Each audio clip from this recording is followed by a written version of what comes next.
It's 2 days before Christmas, and this is how nasty it is outside. The weather is taking my breath away.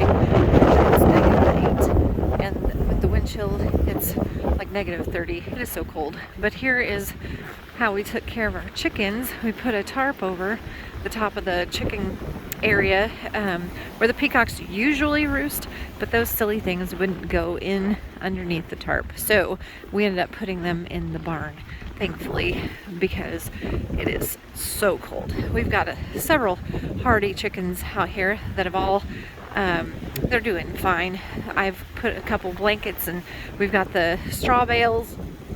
Even the little birds are coming over to the water, their heated water over here, to get a drink in this awful weather.